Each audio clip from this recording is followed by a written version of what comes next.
এক মুসলিম ব্যবসায়ী যিনি তার ঈমান বিক্রি করেছিলেন। দামেস্কাসের জমজমাট বাজারে আব্দুল রহমান নামে এক ধনী ব্যবসায়ী বাস করতেন। তার দোকান পারস্যের রেশম, ভারতের মশলা আর দূর দেশের রত্নে ভরা থাকত। লোকে তার সাফল্যের প্রশংসা করত, তার সম্পদের প্রতি হিংসাও করত।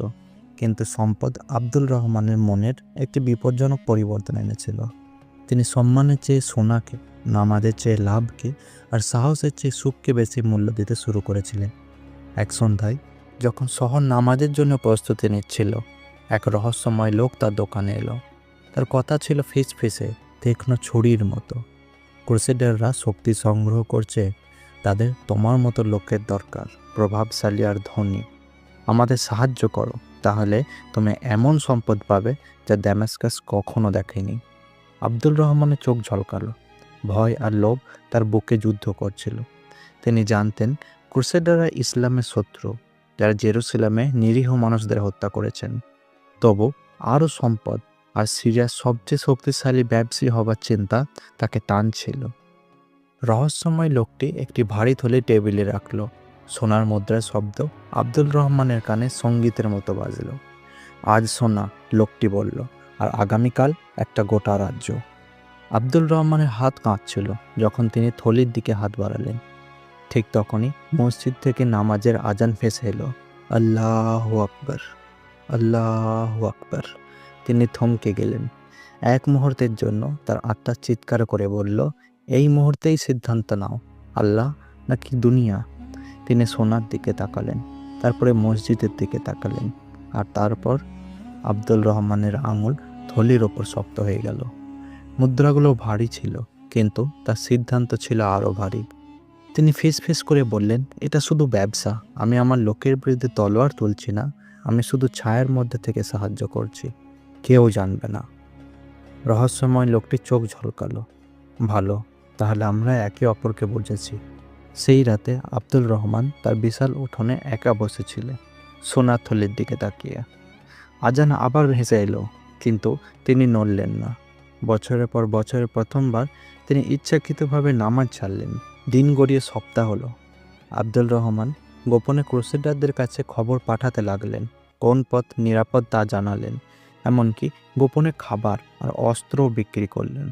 তার সম্পদ দ্বিগুণ তিনগুণ হলো। বাজারের লোক তার বাড়তে থাকা সম্পদ নিয়ে ফিসফিস করত, আর তার সাফল্যের প্রশংসাও করত। কিন্তু ভেতরে ভেতরে আব্দুল রহমান বদলে যাচ্ছিল। রাতে তিনি অস্থির হয়ে পড়তেন। তার স্বপ্নে জেরুসালেমের নারী শিশুদের কান্না ভেসে উঠত, রক্তে ভেজা পাথর আর শহীদদের কণ্ঠে ভেসে আসতো, তুমি শুধু কিছু সোনার জন্য আমাদের জীবন বিক্রি করে দিলে। তিনি ঘামে ভেজে ঘুম থেকে উঠে পড়তেন, কিন্তু সকাল হলে সোনার ঝলকানি তাকে আবার সব কিছু ভুলিয়ে দিত। এক সন্ধ্যায় তিনি তার সম্পদগুলোকে গুনছিলেন। তখন এক যুবক দোকানে এলো। তার পোশাক ছিল সাধারণ, কিন্তু তার চোখে ছিল ঈমানের জ্বলন্ত আগুন।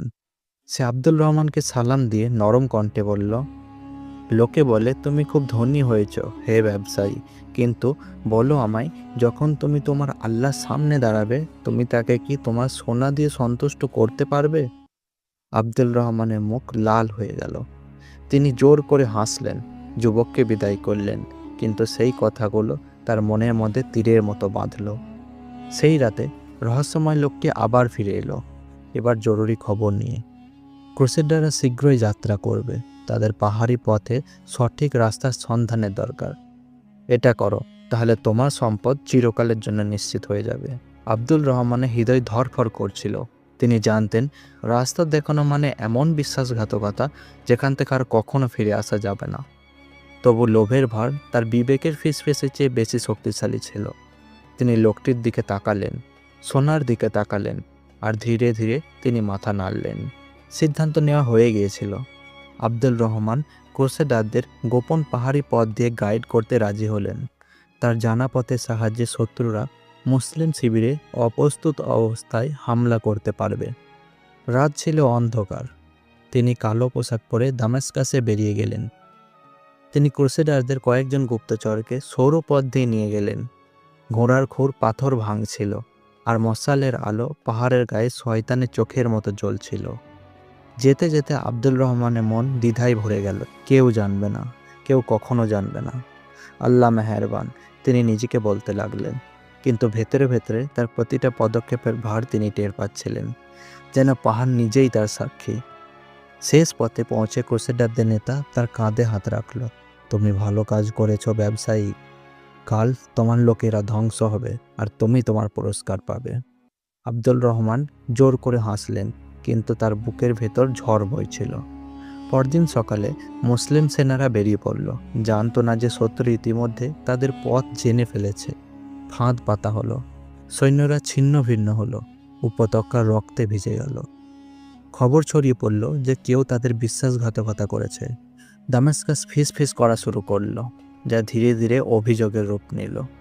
যে ব্যবসায়ী একসময় আব্দুল রহমানের প্রশংসা করত, তারা এখন তার দোকানকে এড়িয়ে চলতে লাগলো।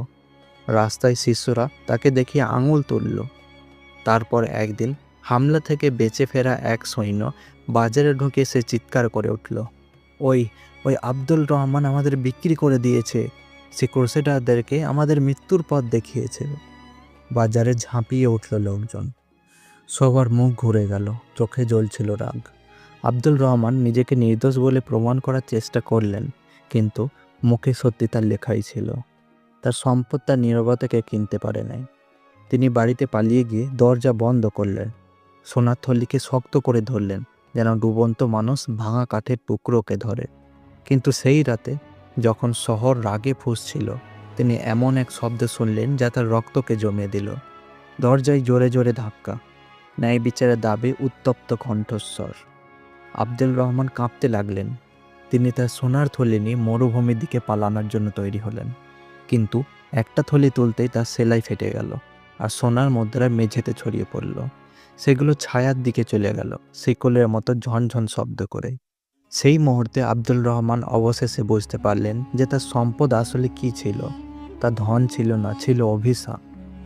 আর তারপর দরজায় ধাক্কার শব্দ আরও জোরালো হলো।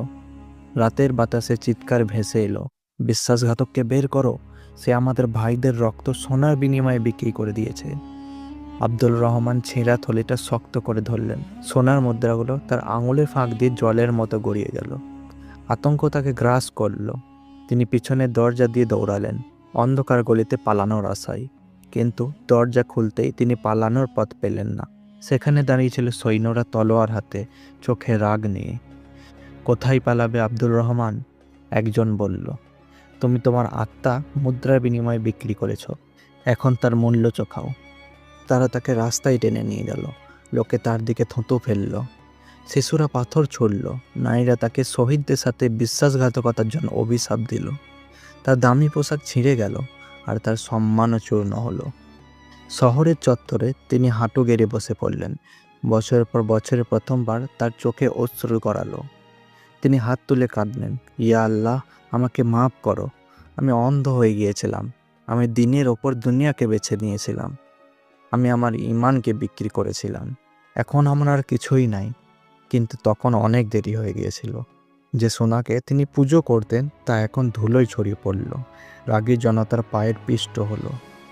তার নাম, যা একসময় সম্মানের সাথে উচ্চারিত হতো, এখন ঘৃণার সাথে ফিসফিস করে বলা হতো। সেই রাতে আব্দুল রহমান তার জীবনের শেষ নিঃশ্বাস দিল, দামেস্কাসের গর্বিত ব্যবসায়ী হিসেবে নয়, বিশ্বাসঘাতকতার প্রতীক হিসাবে। গল্পের শিক্ষা হলো, দুনিয়ার লাভের জন্য ঈমান বিক্রি করলে এই দুনিয়ায় অপমান ছাড়া আর কিছুই পাওয়া যায় না। টাকা পয়সা কিছুক্ষণ ঝলকাতে পারে, কিন্তু তা শান্তি, সম্মান বা ক্ষমা কিনতে পারে না। শুধু ঈমান আর সততাই হলো সত্যিকারের সম্পদ।